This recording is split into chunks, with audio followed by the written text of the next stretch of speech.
Hello, Matt. How are you doing? Hi, how are you? Not too bad. Hello, Jared. How are you? Good. Nice to see you. Thanks for being here. No, thanks for having me. What a little treat this is. A treat for me too. Oh, cute. Did we just become best mates? No. Okay, moving swiftly on. But happy St. Patrick's Day. Thank you very much to you too. Will you be getting a Guinness after this? I already had 3. Good. This is going to be good. I'm ready for this then. How are you, sir? I'm all right. I'm ready for the St. Patrick's Day chaos. I hope you are too. You've got the green on. You've got the green on. You're looking good. What are you going to do? Go and get a pint of Guinness somewhere? Yeah. I mean, that's the only time. The worst bit is I don't even like the stuff, but I feel like I sort of have to. It's a rule. You've got to have a pint of Guinness on Paddy's Day. I love a pint of Guinness. I love it. You're even dressed like one, which is good. Me? You're dressed like a pint of Guinness, yeah. I'm dressed like a pint of Guinness. I'll take this. We couldn't be more Irish if we tried. Yeah, all right. Yeah. So your portrayal of Morbius is, and I'm going to say it, terrifying. Like, I'm not sleeping tonight now, Jared, so thanks a lot for that. But something that scared me a little bit more was in the 90s Spider-Man cartoons when Morbius had these little like blood suckers on his hands and he'd use that to drain blood. Was there ever a time where your Morbius was going to have little blood suckers on his hands? It's interesting. Someone else said that terrified them too. You never know what the future holds. You know, when you do these things, you kind of start. We really, we looked at everything, and then you have to really start from the beginning in a lot of ways. And it's the first time Morbius has been on screens, so we're excited about that. But who knows? Maybe I'll be sucking your blood with the palm of my hand at some point soon. I never thought I'd hear you say that. That's all I really needed. I could probably leave this interview now that you've said that. Great. Brilliant. Now, you played Morbius's good mate Milo, who yes. I noticed he's quite affluent. He's got these jazzy outfit choices. He has his prized artifacts hanging up on the wall. Between you and me, and I won't tell Sony, don't worry, did you nick anything from the set? I always think you should as an actor, but no, they're quite sort of scrupulous about that. They're very beady-eyed. I don't know what they do with all that stuff either, all those costumes. I don't, should have nicked. I may have taken my grey Reebok trainers. That is kleptomania at its finest. When you go, I may have stolen, I don't know now. I think I may have taken those because I was like, well, no one else is ever going to wear them. They're kind of scuffed up now. Yes, I'll have them. They're mine. Yeah, in the nicest way. I don't want shoes that you've sweated in. So you get to keep them, Matt. You get to. Thank you very much. There is one thing I would like to steal from you, and that is your dance moves. In this, you have got some fire moves, Matt. Oh, well, thank you very much. Thank you very much indeed. Did you just turn up on set and freestyle, or were these like fully choreographed dance routines that you had to learn? No, do you know what's funny? It's like, it was 2 years ago, so I can't really remember that scene that vividly. But no, it was just there was like, the idea was he's having a good time and there's a mirror and let's see what happens sort of thing. And then they put this song on, which had a sort of weird rhythm to it. And then that's what happened. There was no choreography as such. It was just straight off the old bat. Look at you. So effortless. I love it. I don't know about that. I mean, I'm not sure. I don't remember it being that sort of cool. It was just sort of, I don't know. It's a jagged sort of dance, isn't it? To be honest, it's been a while since I've seen it, but thank you. You're welcome to borrow them any time. Compared to my dancing, it was cool. Like, don't take that as a compliment. I'm an awful dancer. But aren't they the best dancers, the awful ones? Isn't it? When you do it with abandon and you don't really care, that's the way forward, isn't it? In dance terms. 100%. Oh, one day I'm going to bump into you in Shoreditch and we're going to go out and we're going to dance a night away in your stolen trainers. Just dance up to me. Yeah, one of them. Oh, yes, that's it. You got it, brother. Look at me, a professional journalist right there dancing at you. That was brilliant. Is there such a thing as a professional journalist? You're right. I'm currently sat in my pants right now. So, hey, I dare you to be. We have to talk about something that may have been teased in the film. A team of 6 with pretty sinister intentions. Morbius appears in 2 different iterations of the Sinister Six in the comics. If Marvel were to make this happen, who would you like to star alongside in your team? Well, I probably shouldn't say, but I will tell you this, that there are so many great actors in this universe. And I'd love to go head to head with all of them, any of them, and it would be a great opportunity to get in the ring with some phenomenal talents and iconic characters. So we'll see what happens, but I could imagine it would be. I'd love to see that film. I mean, whether I'm a part of it or not, it would be a lot of fun. Of course, as you mentioned, going head to head, Morbius has his fair share of run-ins with Spider-Man. Now, Spider-Man No Way Home came out. I think it'll probably do okay-ish at the box office. It might do all right. But all three of the Spider-Men make a return.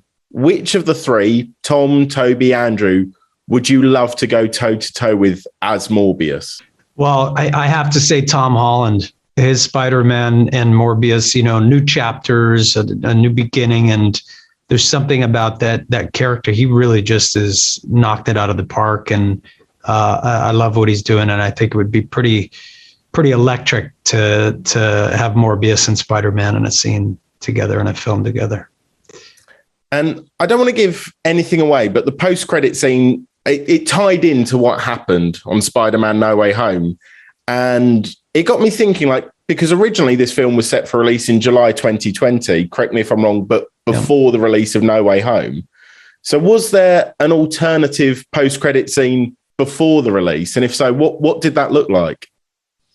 Well, I can't really talk about those kinds of things because then I'd have to cut your tongue out of your mouth. Are you sure you don't want another Guinness, maybe, in case? There are secrets here that if you spill, you'll find yourself in a shallow grave somewhere in the bayou. But so I got to be careful what I talk about. You're going to get me in trouble, brother. It was worth a shot. You can't knock me for trying.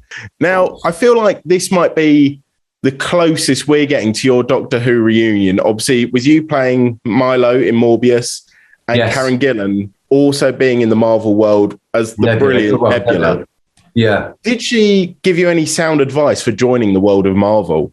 She did, actually. Yeah, she encouraged me to, which I was very good, because I phoned her up and said, have you had a nice time? And, just what's the sort of vibe and what's it all about? And she was very collaborative and helped me and said, yeah, go for it. You'll have a great time. And I did. I had a lot of fun making this film, actually. So good on Karen. What a legend. I mean, she's blue in her film. She's blue. Yeah, so you got off quite easy. Yeah. Just like she has to be blue every day. But she's cool. I love Nebula. It's a cool character. But also, you did have it tough. They put you in lovely suits all the time. Oh, how annoying. I don't know. I mean, I'm not sure they look lovely. Well, one of them's lovely. I mean, I had an idea that he was really rich and just dressed really badly. Again, what does that say about my fashion choices? I went, that is lovely. And you went, no. I was trying to make it all. Some of it's all right. I'm sure your fashion choices are very good. That's a very fetching green hoodie you've got on there. Thank you very much. Honestly, I only came here for the flirting, really. Wow, good. So, touche, my friend, touche. Now, speaking of Doctor Who, following the incredible Christopher Eccleston and David Tennant, you're now the third Doctor Who has appeared in a Marvel property. Yes. Who's the next Doctor you'd like to see join the world of Marvel? Tom Baker. Oh, nice. Any idea who you'd like to see him be? I don't care. Just get Tom Baker in a Marvel film, and that would be amazing. The Mac Daddy, Tom's the G, Tom's the OG Doctor that's knocking about, he's still there, still being, Tom Baker, man. Get him in a Marvel film. He could play Gwen Stacy, and I'd go, that's actually a really good film. Yeah. People would love it. People would love to see Tom Baker in a Marvel film, wouldn't they? In any size part. Between you and me, if I see him in a Marvel film now, we better get a split of the profit. Well, I hope so. We just made that happen. Let's see. And fingers crossed. From one comic book to another, you're one of the few actors that's played Joker on screen. Now, The Batman has just hit cinemas. How do you think your version of the Joker would fare against Robert Pattinson?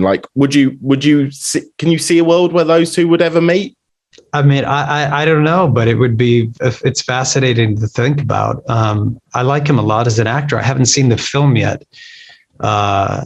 but I'm looking forward to it. But it's fascinating. It was my favorite Batman, honestly, was Michael Keaton.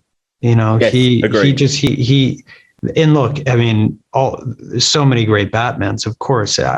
I'm never I don't have any opinion of like, oh, that person was terrible. I like them all.